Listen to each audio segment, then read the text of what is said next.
At the North for the writers panel. I am JD, which I think I know all of you and you all know me.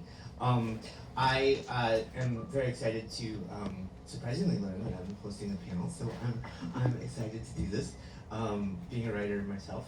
I guess what we'll first do is I'll pass the mic down and just introduce your name, and if you could just tell me a little bit about how you start your writing process. Hi, my name is Kelly Cisco.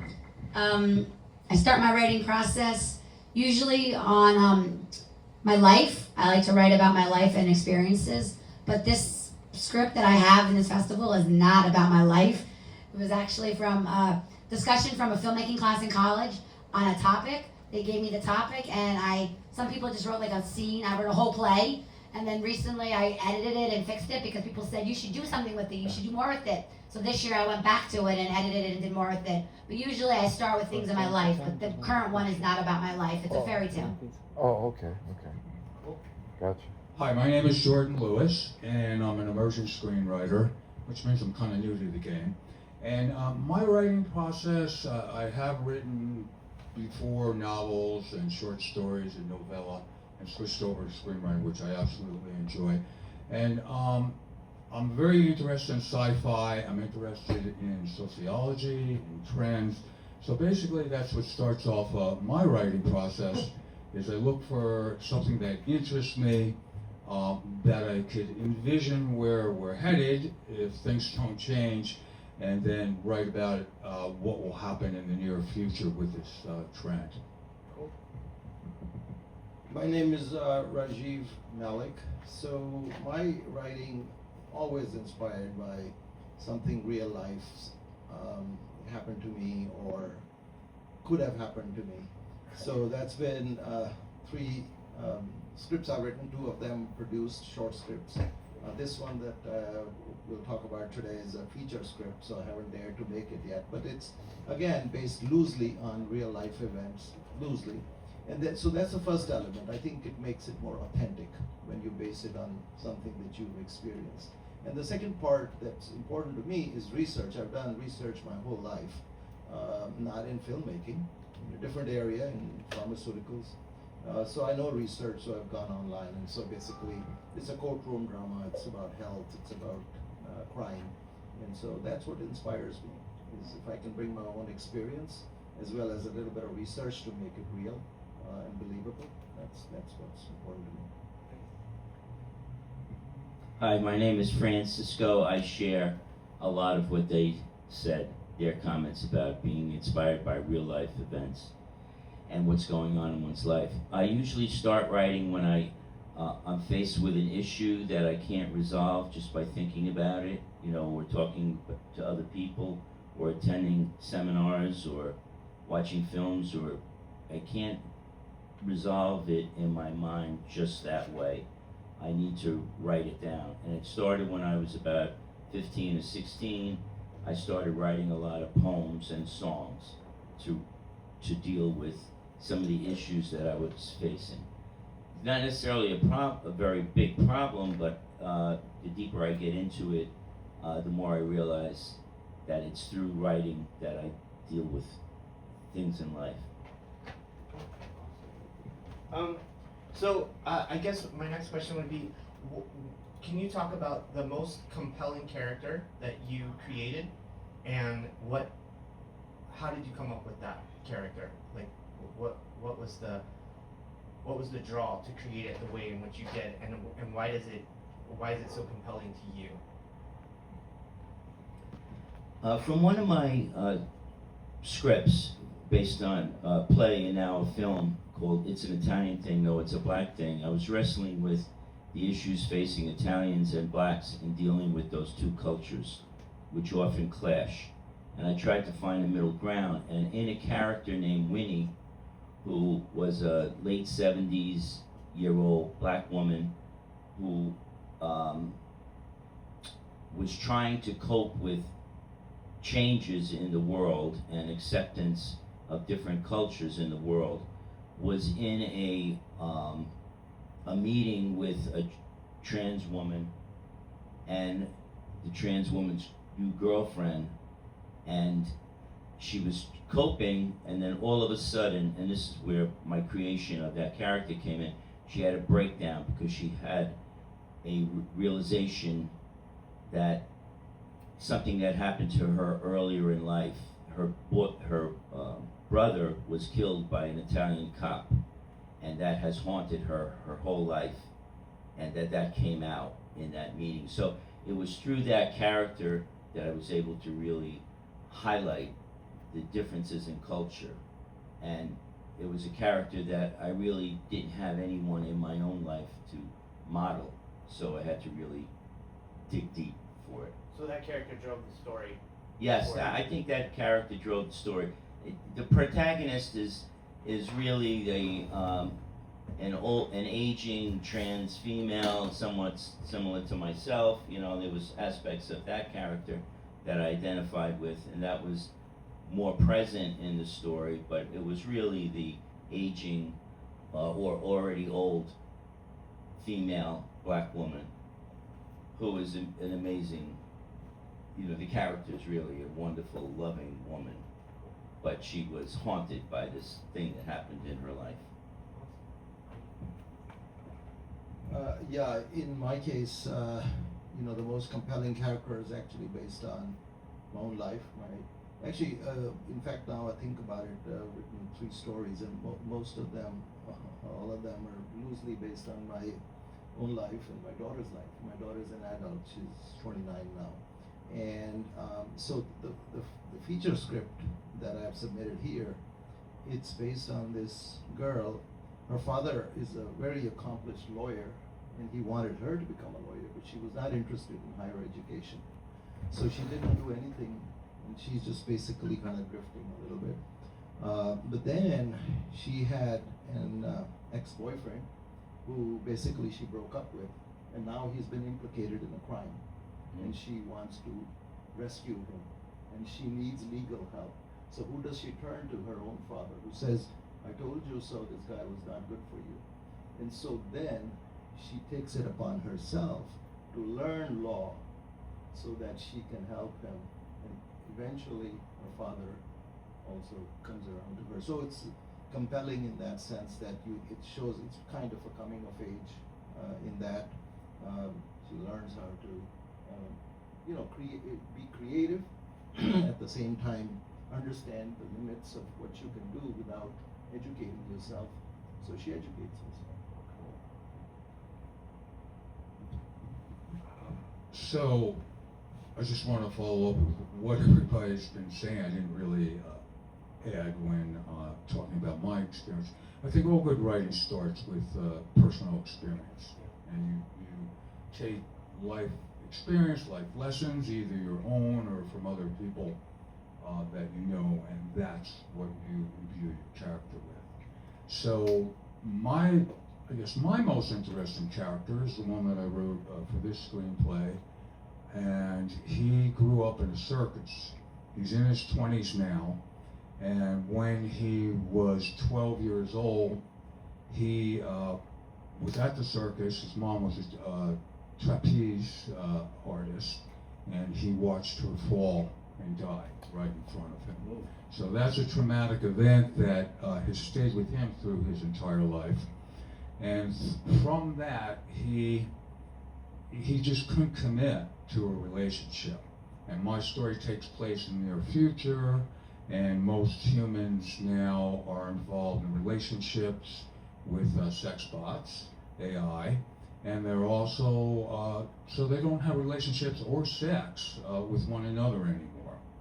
And his sex bot goes rogue, and there's a stranger that is a neighbor who he meets, and they have to go through a dystopian, futuristic New York City and track down their sex bots. So through this journey, we have to see if he's going to rediscover his humanity, or if he's going to return back to an AI synthetic relationship. And through the story, there are some things that come up from his circus past that are incorporated into the script, and I think that makes him one of my most interesting characters. Wow. Well, my most interesting character is from the play that's in this festival. The play was based on a painting called a Marc Chagall painting called I Am the Village, but I entitled my painting The Mayor and the Unicorn because the painting shows an animal. It's not supposed to be a unicorn in the actual painting, but it looks like a unicorn. And there's a green person, a green man, and the green man's, I made him a mayor, and he's a dictator. So he's the most compelling character because the mayor is not happy and he's giving turmoil to his village people, and they say he's a dictator and they want to be they understand he has to have rule, but the way he rules is so horrible. And he says, well, he tells one of the village people, I'm like this because of my nasty wife at home. I don't have a good home life. So he does something. I don't know where this came from, but I made him have powers. And he has powers, and he puts a spell on his wife. So he's compelling because he puts a spell on his wife to give his wife a beautiful spirit, the spirit of an animal, like a better person, a better personality. Because if she does, she'll be nicer at home, and then he'll have a better outlook on life and treat his village people better. But he does a big twist. He doesn't just give her the voice; he turns her into the spirit of a full animal, so she becomes an animal. And so he thinks, oh my God, this is horrifying. She's not gonna like this. She's a unicorn. She says, no, I look so pretty as a unicorn. I want to stay a unicorn. So she has the voice and the spirit, but she also becomes this actual unicorn. And then he says, oh, she's not gonna like it. I can't have her in the house. Gotta put her out on the lawn. And she's not gonna like that either. She likes, she has the beauty. Everything's positive now. So now she's, I have the whole yard to roam free on. So this guy does a twist to make his life better and to make the village people have a happier outlook on life. So in harmony, so the whole thing is he's trying to create harmony in this twisted way. Wow, that is compelling. That's cool. I wanna include the audience who's here. If you guys have any questions or anything that you'd like to know from the writers. Anybody? Or alright, yeah. So sometimes if I'm writing a story or a play, I will, or screenplay, I'll write dialogue and then hear those voices at random times during the day, and I hear, what that character would say about something, and I'm just wondering if this happens to you also, or if you could talk about that. Do you hear your characters' voices in the writing process, or also throughout your day to day?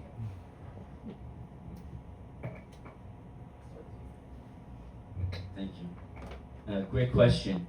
And yes, I think that's very important to try to hear the voices and maybe make those voices as distinct as possible so that you can bring them up. And the character I mentioned before, Winnie, the older black woman, she wanted to know about a recipe for the lasagna that she was being served by her future son-in-law, or daughter-in-law, the trans woman.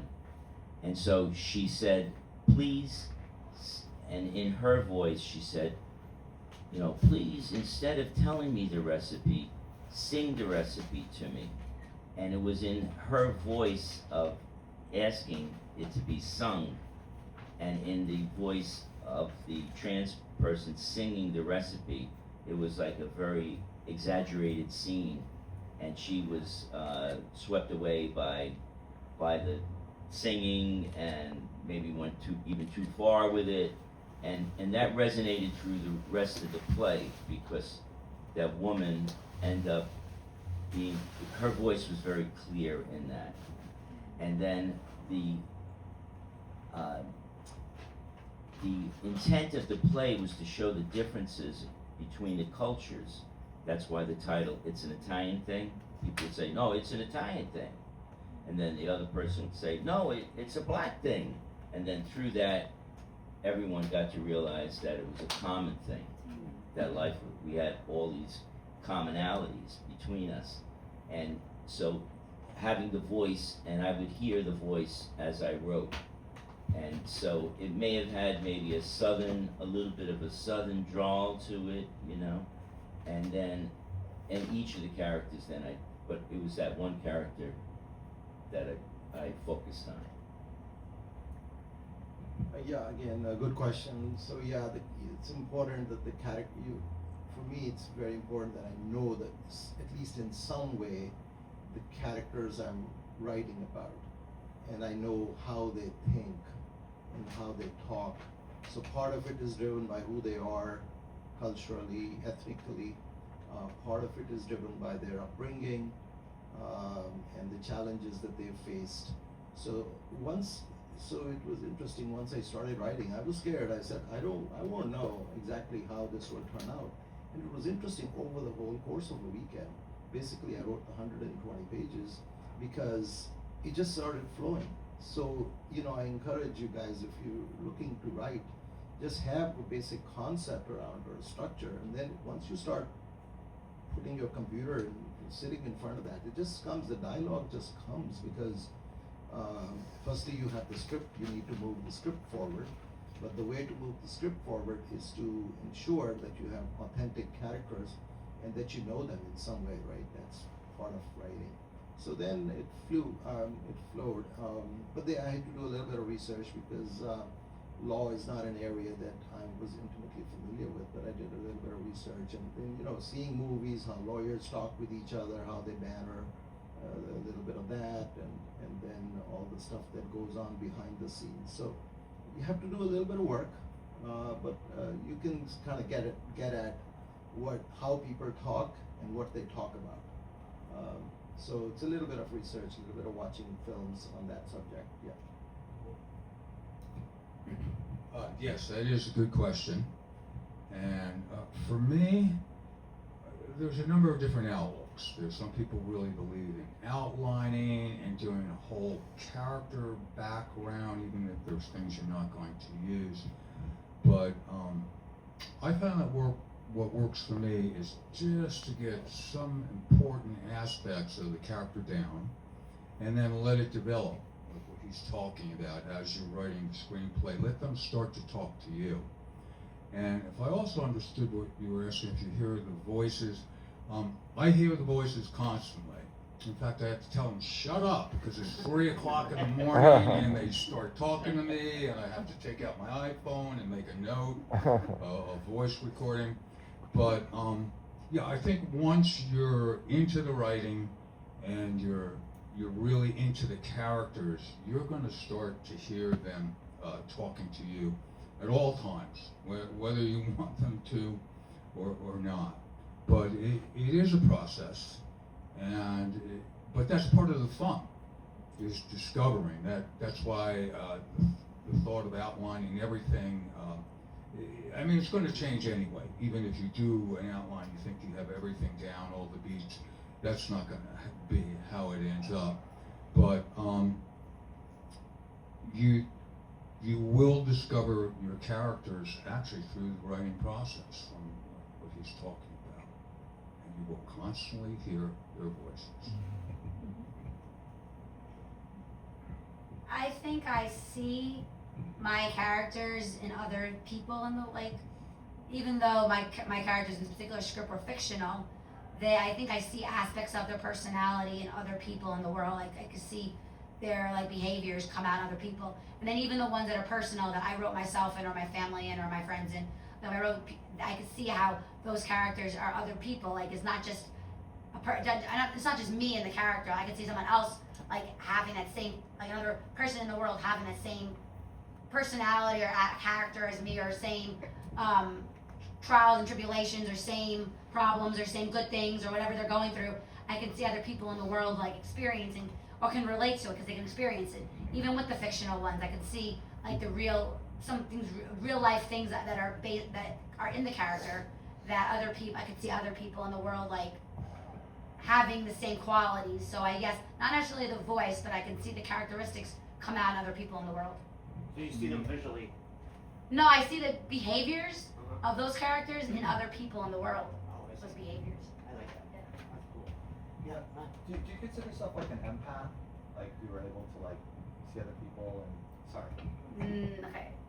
No, actually. Okay. I don't know exactly. Oh no, because you said you see. No, the personalities, Yes. the mayor is a dictator, and the way he treats people, I can see how other people can be like that. Even if they're not a mayor, I can see that the personality and the way he's acting in other people, and maybe they can relate to it, or see themselves and say, oh, I'm not a mayor, but I shouldn't act like that and treat other people nicer. So there's a moral and a message that they learn from it, even if they're not a mayor, very cool. Okay, I have another question for everybody. Do you follow like a fixed writer schedule? Like, what does it look like for you? Like, do you follow a certain time schedule, and how much time do you dedicate for writing a day, a week, or a month? That was my next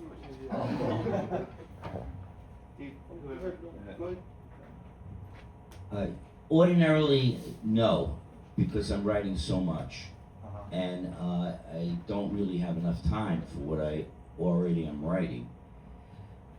However, when I get into a story, and just to follow up on that last point, I heard my mother speaking through one of the characters who was the mother of the trans woman in the story. I heard her so clearly that it took me until 5 in the morning sometimes. And not that it was something sad that she was saying, but that she was actually speaking to me. And knowing that was awesome. And I've been able to bring that out in other characters as well now. Oh. So that was, and then on the schedule, I find that sometimes I'll go off on a tangent and I'll do some work, in my job or career and stuff, and I won't dedicate enough time to writing. And so in order to fix myself in that, get myself committed, for example, Tuesday I start a writing class that will be 2 hours, 1 day a week for 7 weeks. And it's at that class that I'm going to finish my next book, which is a book of 450 poems and songs. And without that commitment, because I'm going to be partnered up with someone else in a class of actors and writers, I would probably not, I would say, oh, I'll do it next week, or I'll do it tomorrow, or whatever. But now I've committed to that schedule.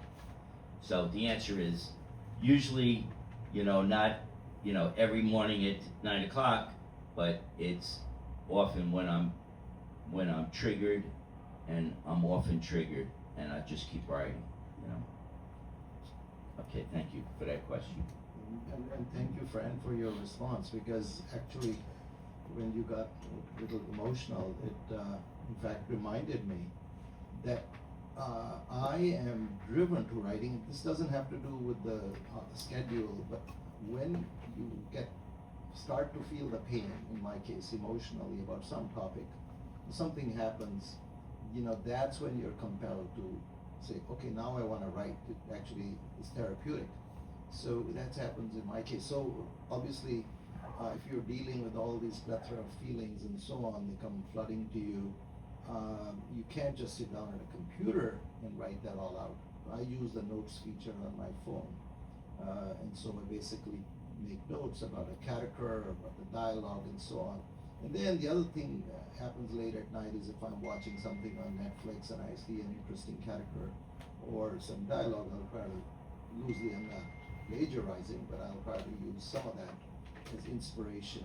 So no set hours, I just put notes wherever I can, and then later on when I have time, I'll sit down and write. Yes, another good question, and I think the first answer is that, as you're hearing, everybody is different, and everybody has a different process. There's no set way. I started out trying to write at least in the morning, to have a writing block of 3 hours or so, but that wasn't working out so well. So it became more of the type of thing of when something really moved me, I would sit down and write. But every single day, I did try to make it a commitment to write a few hours a day. And some people have a page count that they try to write in. I don't do that at all. For me, I could spend a long time just writing one sentence in a scene description or playing with the dialogue, so I don't go by page count. But I think it helps to have some type of commitment per day or per week, whatever works for you, because as I said, it's very individual. But and then what you talked about, seeing something on Netflix, Yeah, a lot of times that's another time that your characters will start to speak to you, or your screenplay will come alive in your head, watching something else that inspires you. And then there you go running off to your computer. And for me, with my character that I was talking about, as I mentioned, he's in the circus. And so I would watch something on TV that would just give me an idea. It wouldn't even have to be necessarily a circus, just an entertainer, and I would go running off to the computer. And then that also involves some research as well. Some people were talking about research. I was researching circus terms that I had never heard before to also make his dialogue more authentic. So it's really, I think, to answer your question, whatever works, whatever would work for you. If a writing block works for you, you can shut out the rest of the world, great. But also, I think, be prepared to have it open-ended as well. Yeah, I write whenever the mood strikes. I don't have a time. One day could be longer, one day could be shorter. And whenever I feel I want to write something, or sometimes I just want to add something, I don't want to forget it. So I just, if I'm able to do it, if I'm like, or on my phone, I jot it down on my notes app, like he said, or if I'm home and I have the script there, I will, if I have the printed copy, I will just add whatever I want to add. So whenever I need to get it out of my brain and put it on the paper, or put it in the computer or the notes app, or wherever I need to put it to get it down, to get it on that, to get it into dialogue, is whenever it comes to me and I feel the need to do it. So it's no time, it's whenever it just comes to me, so I don't forget it, and I want to add it or remember it and keep it in there, so yes. Thank you. So the question, yeah. Okay. Sorry. What time is it, JJ? It's about 10:35. 10:40. 15. 10:15. Maureen, first of all, I want to thank you all for being here and opening with your project and ideas. And I want to ask, how do you create tension, or how do you keep audience committed till the end, something like that, or is it an idea, is it a question, or how do you start your story so you conduce it, give your audience through the path of the story to the end? So the journey of the journey, yeah, but specifically, how do you keep your audience engaged with your story?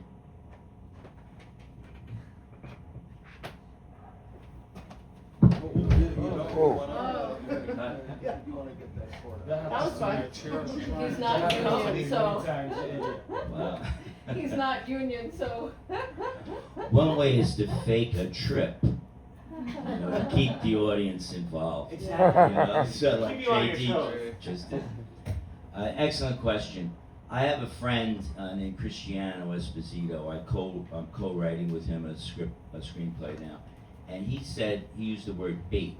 It's very important to bait the reader, bait the audience with something that's so interesting or dynamic that you get their attention, and to do it early on.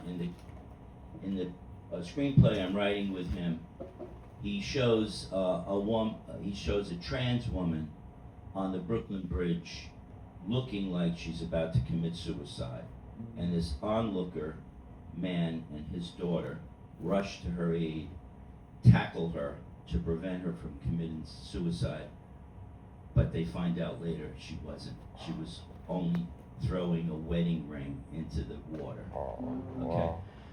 But his stress to me about baiting stuck with me, because I felt like maybe I wasn't doing that enough. And creating tension and I know that you need to create conflict. I've taken many playwriting courses, and conflict is an extremely important thing. So in this play I mentioned before, which he has an example of, it's an Italian thing, though it's a black thing. The elder woman I mentioned before, the black woman, she had like a nervous breakdown in a gathering of several people who were having a good time, getting to know each other, getting to know that they might end up having these strong relationships later on. she ends up having a flashback to her brother who was killed by an Italian cop in 1967 in Newark, New Jersey. And that caused her to have almost a complete nervous breakdown. And her sister was there, and her daughter was there, and everyone tried to come to the aid. And eventually, what happened is that everyone did come to the aid, got in a huddle, and said a Hail Mary to bring them, to calm them down. And that kept that incident made that play, in my opinion. It was that conflict that really dramatized the difference between the two cultures and how they ended up helping each other through that. So I think that tension and conflict is important, and what the point I made about Cristiano is to introduce it early in the play. Get the reader, the viewer, the listener accustomed to being surprised early on, and then they will stay with it, so because they don't want to miss something that's going to happen. Yeah, just same thing. If you take any script writing class, you'll notice they talk about having an inciting incident. Not exciting, but inciting, that keeps you hooked throughout the films. And it should happen typically within 10 minutes, especially if it's a feature. If it's a short script, then it has to happen even faster. But that inciting incident will actually keep the viewers hooked or the readers hooked. And then there has to be constant challenges that the character has to overcome. Because without the constant challenges, the story becomes dull, right? So you have to have, oh, I think she's got it, or he's gonna solve this issue, but no, it's only 25 minutes into the film. So no, she tried, it didn't work, now she has to try a different way. So it keeps the movie, or the film, or the script moving forward at a rapid pace. At least I find that's what works, is to keep it moving, so you have to have it all laid out. And you have to know the ending, obviously, but make sure that the readers have no clue how it's going to end, right? That's what keeps it exciting. Yes, I think what you were just talking about